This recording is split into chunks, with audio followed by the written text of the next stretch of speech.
thank you, Charlie, for allowing me the opportunity to share.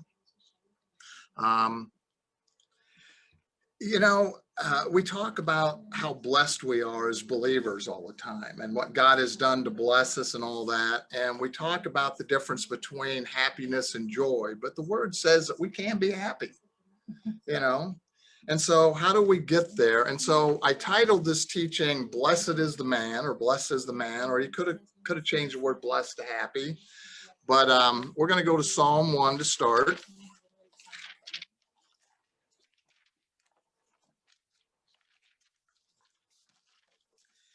And everybody knows this psalm. I mean, we usually quote the third verse, but we've got to take a look at the first couple verses because the third verse doesn't really happen without the first verses happening anyway. It says, blessed is the man that walketh not in the counsel of the ungodly, nor standeth in the way of sinners, nor sitteth in the seat of the scornful. It's interesting the way that this is put. It's not saying, it's putting it in kind of a negative. If you want to be blessed, don't do this. This is what the don't do. When I first took a class called Power for Abundant Living, they had a thing called home studies. And one of the home studies, it talked about looking in the book of Ephesians, where it talked about your sit, walk, and stand, right?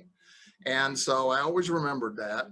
This is the sit, walk, and stand if you want to be unblessed. I mean, it tells you what to be blessed, right? So if you want to be unblessed in your sit, walk, and stand, then you walk in the counsel of the ungodly. You stand in the way or in the path of the sinners. You're following their path. Or you sit in the seat of the scornful. You do those and you'll be very unblessed, okay? So this is concentrating on what not to do. It says, but in contrast, his delight. Sheila and I stopped by on our way home yesterday to see our daughter and grandson and son-in-law, and they'd been out in Arizona and Las Vegas, and so we hadn't seen them in a little while. And Sheila said she was talking to her grandson Aaron, and she asked him, so what really blessed you while you were on vacation? And he said, food. He talked about all the different kind of places he got to eat, the buffets, all the different stuff he got to eat. So his delight was in the food he got to eat, especially at the buffets in Las Vegas. He delighted in that. You could see his face just light up when he was talking about his food, right? Well, that's the way it should be for us. Our faces, our whole countenance should just light up when we talk about something that we delight in. And you've seen people do that when they're talking about hobbies or things that they really enjoy. I mean, you can't drag them away from the topic, right? Well, ours is in the law of the Lord and the word. And in his law doth he meditate day and night. Now, when I think of, being kind of growing up in the 70s, 60s, and 70s, kind of the hippie era, when I think of meditation, I think of more like transcendental type meditation, or the Eastern cultures where they do the meditation. They sit in the lotus position. Don't even ask me to try that. And they sit there and they'll do their little chants, right? That's what I think of meditation. Meditation is to concentrate and to think about, but this meditate is more than that. It's more than just sitting and thinking about the word all day. Honestly, I think that would be a waste of time. Can you imagine all you did is you got your books, and if you ever see me on my Zoom, you'll see behind me I've got bookcases are full of biblical books, research books, all kinds of stuff. I could lock myself in the room for hours, days, weeks. I kind of did that when I was working on my topic on the shepherd. I did it for months. I was in there for hours, sometimes up to 22 hours in a day working on stuff because I was working it and I was into it. But what if that's all I did? Knowledge does what? Puffs up. Amen. So just because we meditate and think about something, I can think about all the great things I want to do in my life and all the great things I want to do and all the wonderful things I want to do to help people. if I don't actually step out and do something, there's got to be action. So this meditate is more than just action. I delight in the word. I think about the word. How do I apply that word in my life? And then I act on it. And then you know what the promise is that we all like to quote in verse 3. You see the nice decoupage things out there, the tree by the water. It says, he shall be like a tree planted by the river. No, planted by the rivers, plural, of water, that bringeth forth his fruit in his season. That's kind of an interesting thing too, right? Got the tree by the water. Just because it's got lots of water doesn't mean the fruit's popping out every day. That fruit comes out in its season, in its time.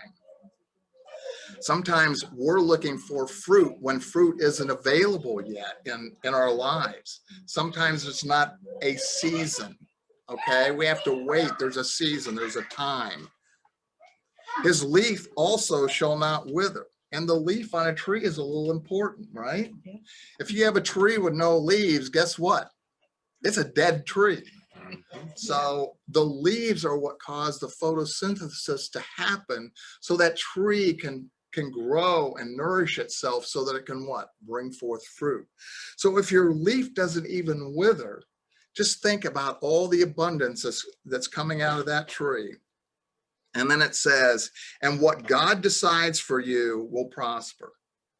No, it doesn't say that either. It says, and whatsoever he doeth. That's why I know that meditate is more than just thinking. Whatsoever he doeth shall what? Prosper. So the word blessed in that first verse can be translated, and actually is translated happy in many cases. So you're happy when you do not do these things, and when we do the word, and then you prosper. Your life is going to be a blessing. You're going to have fruit. You're going to have more than enough to give, not only take care of your own need. When a tree has fruit, it's not just providing itself, it's also providing for others. So our lives will be fruit so that we can give to others, right? We've got an abundance. We're not going to run out. All of us know that sometimes life can be really great and we have just absolutely fantastic, wonderful days. And other times life just sucks. I mean, I don't know how else to put it, right?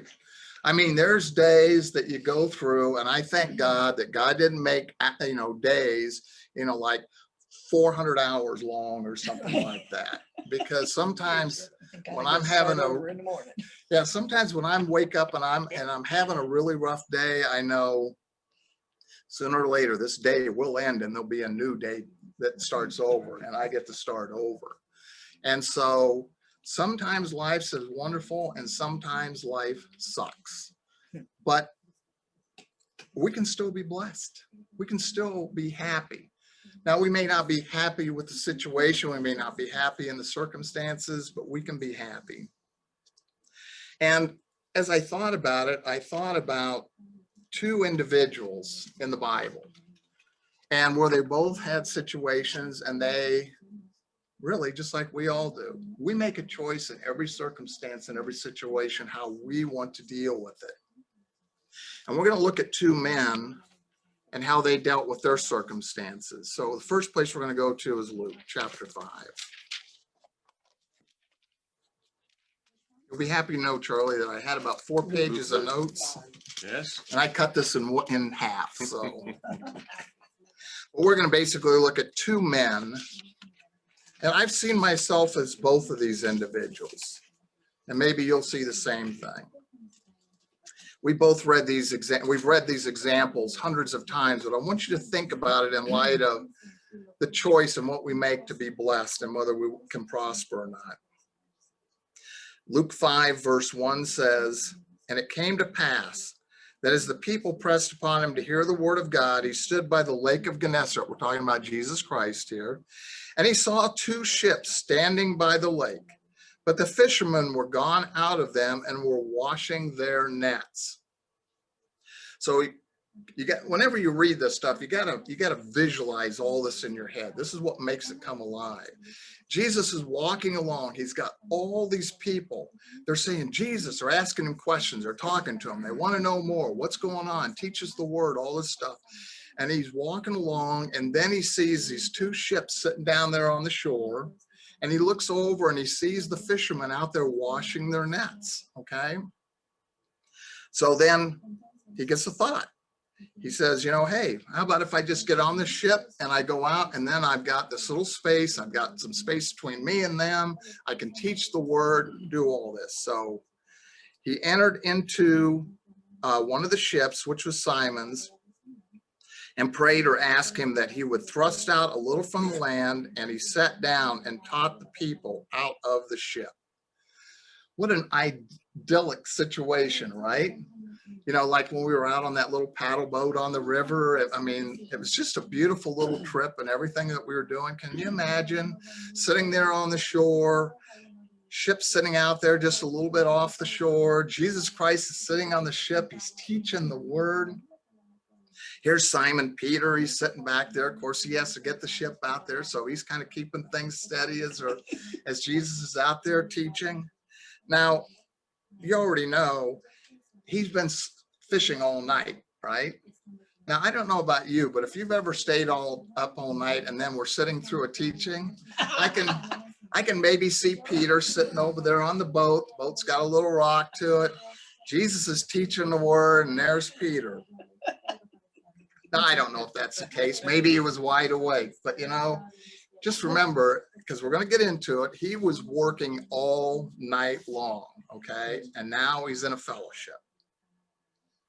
So he's in verse 3, it says, and again, Jesus sat down and taught the people out of the ship.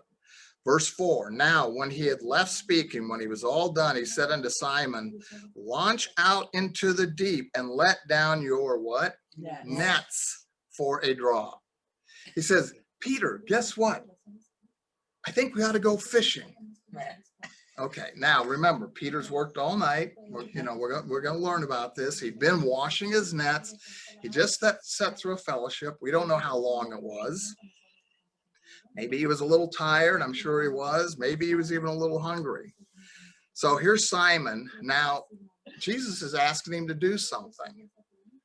Simon now has a choice, right? It's his boat. He could say, I'm not going out. I worked all night. I'm tired. It's time for me to go home, get some sleep. But he answering said unto him, Master. But he is kind of trying to talk his way out of it. Master, we have toiled all the night and have taken nothing. They didn't even catch bait for the next day. Nevertheless, at thy word, I will let down the net. I don't know about you, but I have been in this situation where I've been asked to do something, and I'm like, if you really want me to do this, okay, I'll do it. But in my mind, I'm going, oh, really? You really want me to do this? Don't you understand what I've just been through? Can't you put yourself in my place, Jesus, and see what it's like to be a fisherman? Don't you know what it's like? But he says, you know what? I'm going to be a good Christian. I'm going to do what I've been asked to do. And when they had this done, they enclosed, and he says, at thy word, I'll let down the what? Net. So first of all, he didn't even do what he was asked to do, right? He didn't even do. He did the bare minimum. Shortcut. Yep, the shortcut. And again, I've done that too, where I've gone, okay, I said I do this. What can I do just to get it done and get it over with? This is Peter's mindset, right? This is where he's at. He just heard the word taught. But isn't this like a lot of us sometimes? I know it's a lot like me sometimes, where I heard the word, I know the word, but by golly, I just don't want to do the word. It's not convenient right now. And honestly, many times when we're asked to do things or God asks us to do something, I'm going to tell you, as a matter of fact, Charlie's heard me teach this, where I taught leadership, it's how inconvenient. That's the name of the teaching, leadership, how inconvenient. Because most of the time when you're reading the word, when God asks you to do something, it is not at a convenient time. it wasn't convenient for Peter to cast out the net. So he says, look, I was washing the nets. I'm not going to go through this again. I'll toss out one. But in verse 6, it says, when they had this done, they enclosed a great multitude of fishes, and their what? Net brake. And they beckoned unto their partners, which are in the other ship, that they should come out and help them. And they came and they filled. That's the word pletho in the Greek. What does pletho mean? Filled to overflowing.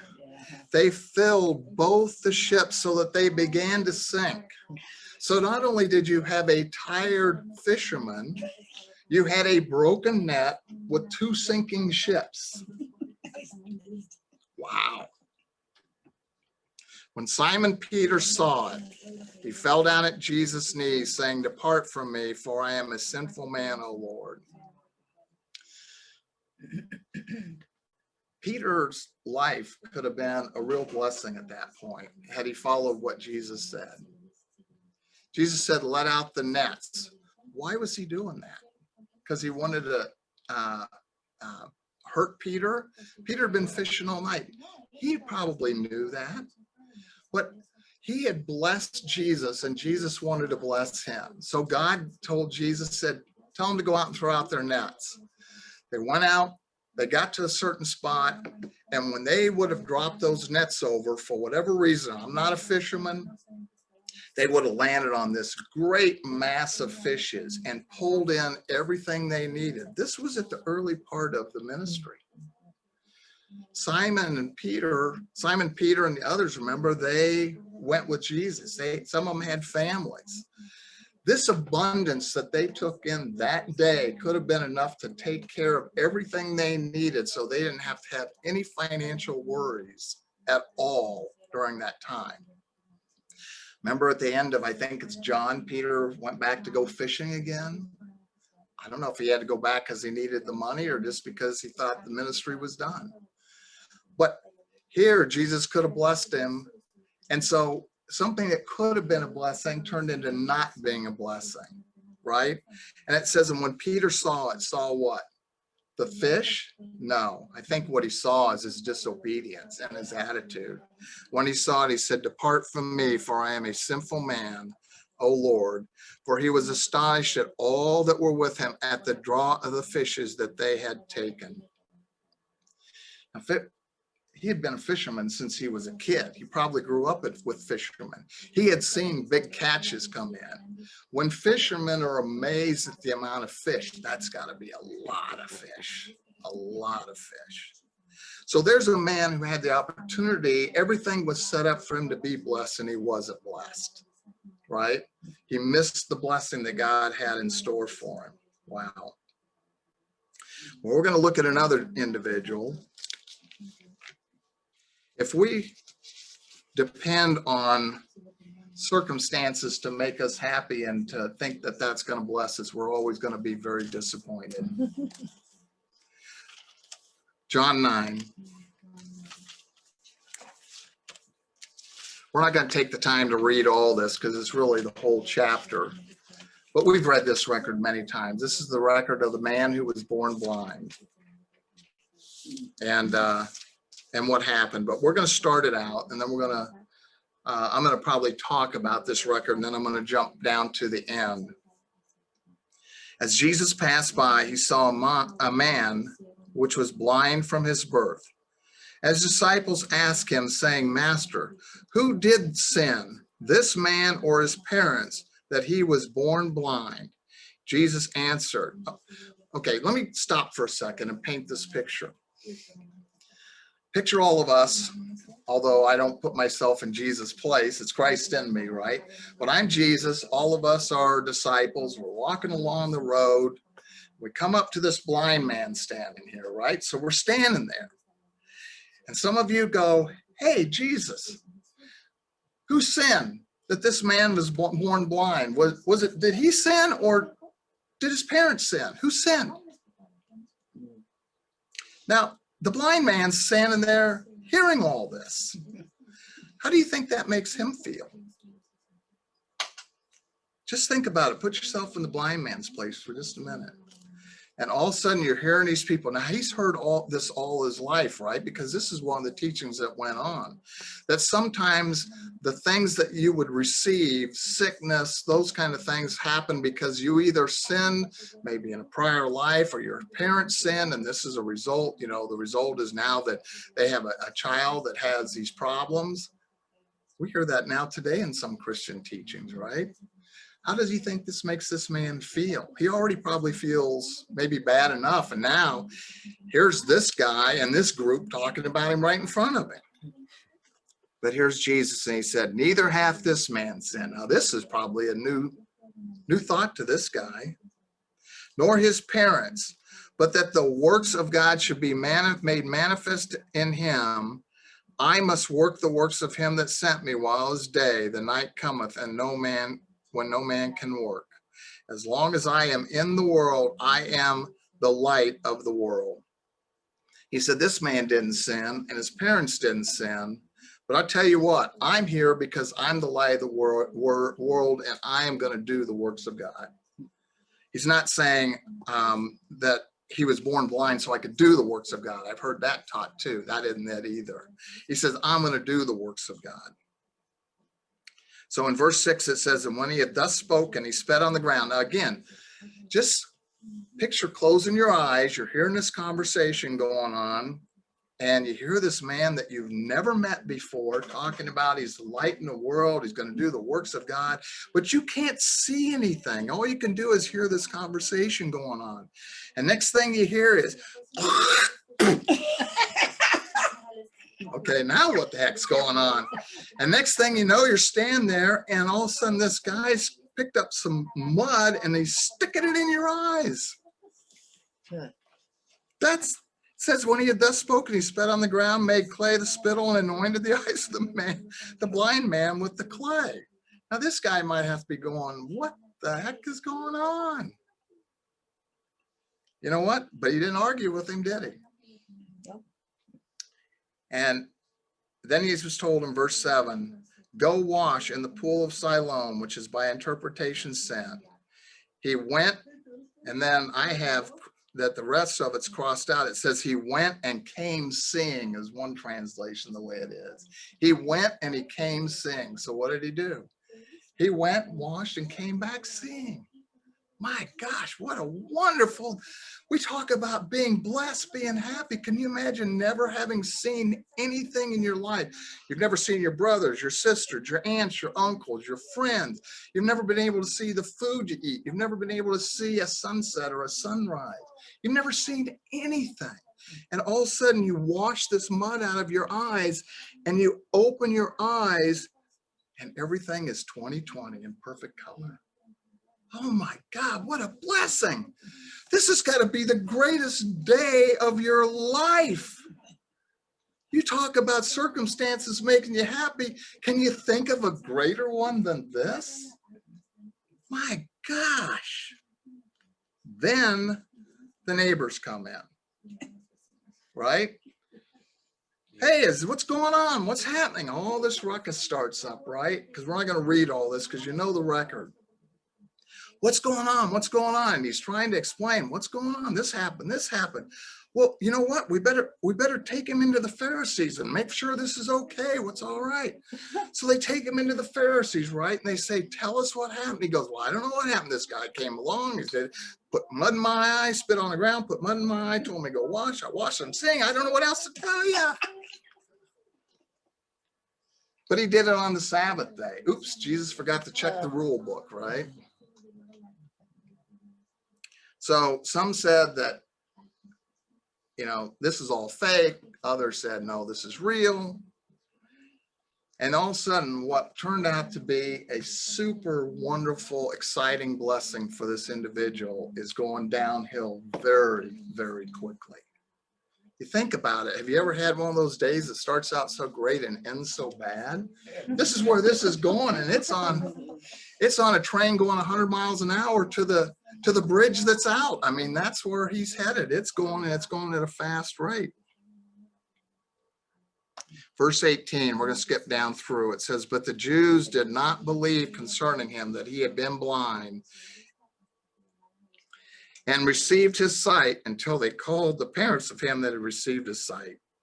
So they said, okay, look, let's just validate this thing. We're going to get the parents in here. So, all this time, takes time, right? All this discussion, all this stuff going on, days moving on.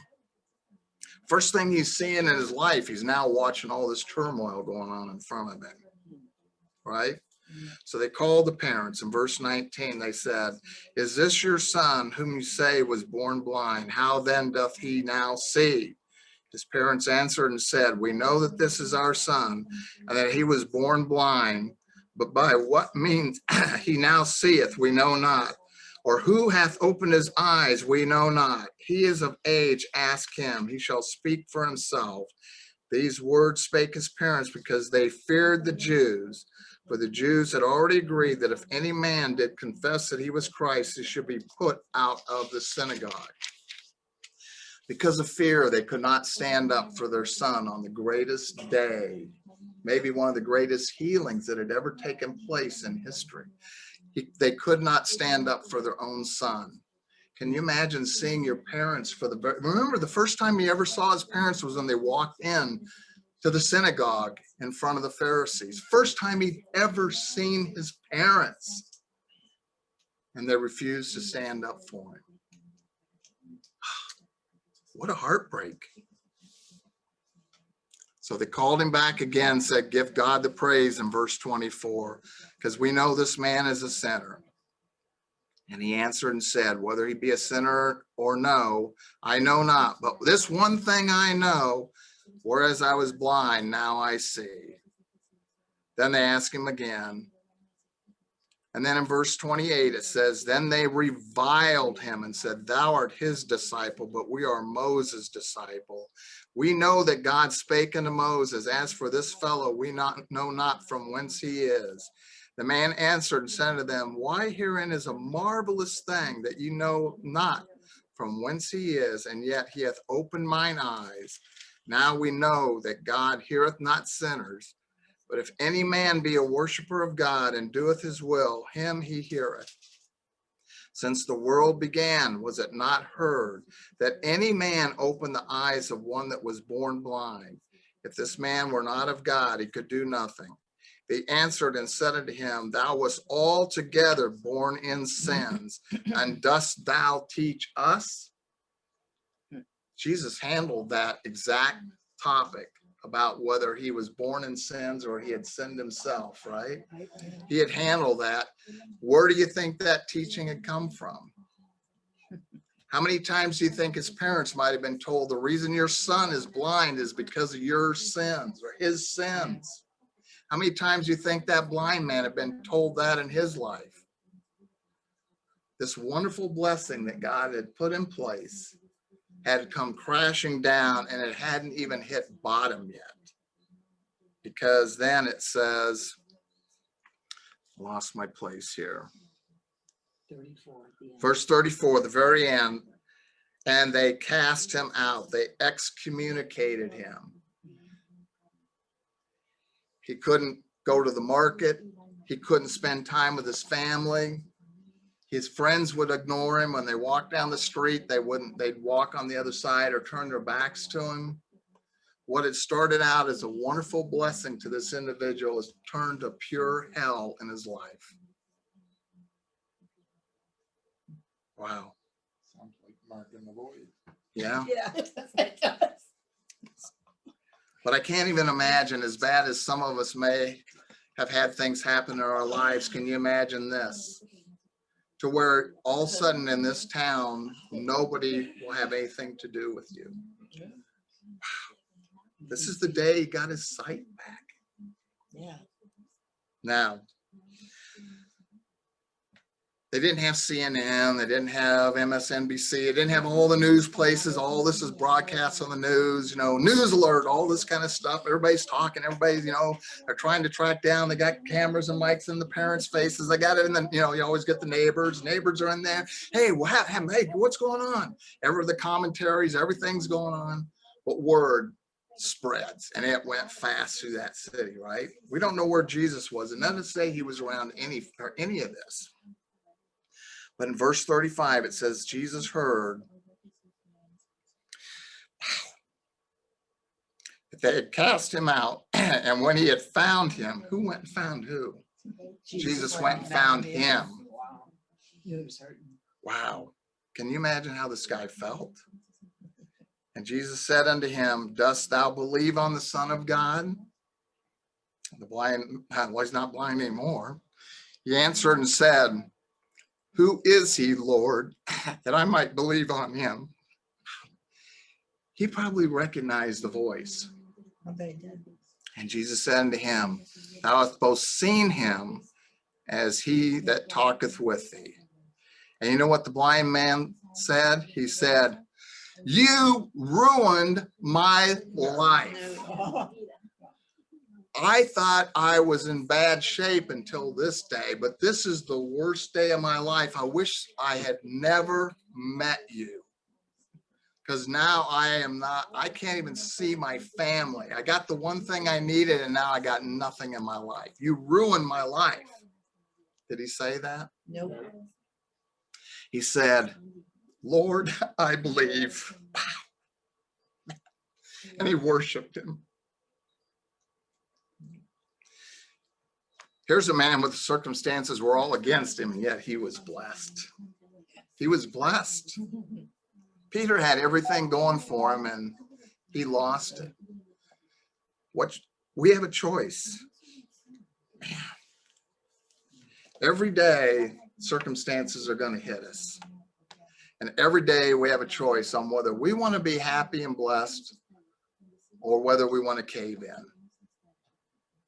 God has given us everything that we need to be blessed in our life. Go back to Psalm. We'll wrap up there. So there's the lives of two men. Both had situations in their life. But the blind man, boy, what an example for all of us. There's a song that it's called Go Ask the Blind Man. He saw it all. I love that song. Right? People are running, all this stuff's going on, and somebody goes, what's going on? Go ask the blind man. He saw it all. He saw it all the day of Pentecost. I don't know if he was there, but if he was, I bet you was one of those that started going to fellowships on a pretty regular basis. Can you imagine him telling the story about the day he got healed at fellowship? We share our sharings. What about him? Blessed is the man that walketh not in the counsel of the ungodly, nor standeth in the way of sinners, nor sitteth in the seat of the scornful. Peter might not have consciously been doing some of those things, but in his mind, he was following his own counsel, right? Our own counsel isn't necessarily always godly.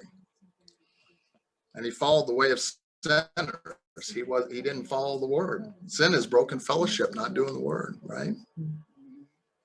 And even though he might not have been scorning Jesus, the way he acted and the way he followed and what he didn't do, it was kind of a passive scorning in a sense, right?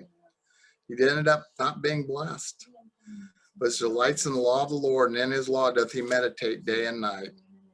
And he shall be like a tree planted by the rivers of water that bringeth forth his fruit in his season. His leaf also shall not wither, and whatsoever he doeth shall prosper. So God has given us everything. We even heard that in the manifestations this morning. God has given us everything. We have so much to be thankful for. And so, boy, if you ever catch yourself, not that we have to be happy in every situation. I'm not saying that. That's not what I'm saying. We're not to be happy and thankful at everything that happens to us. I'm sure the blind man wasn't thankful of all the things that happened to him, but he was still blessed. When he realized he had just seen with his own eyes the Lord and Savior that he'd heard about for years. What a blessing for him.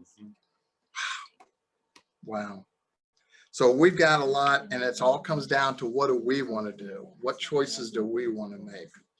So if I was going to play a song, even though it's not a real biblical song, but it's a fun song, Pharrell Williams had a song a number of years ago out called Happy. And the video of that that he did, I watched it this morning just because I was thinking about it. And it's just people. Basically, they're dancing around, they're clapping, and they're singing, they're just having a good time. They're being happy. Yep. Yep. So we're supposed to be happy. So anyway, I thought I'd share that. So blessed be the man. Father, thank you for all you've given us. Thank you for the examples you put in your word, like Peter and this man who you never even give us his name in the word. This man that was born blind but received his sight, Father. We never even learned his name. And yet what a phenomenal example. Whole chapter in the word just about his situation. What a great healing. And the greatest wisdom that came out of everything that was said that whole day is pretty much what the blind man told the Sadducees.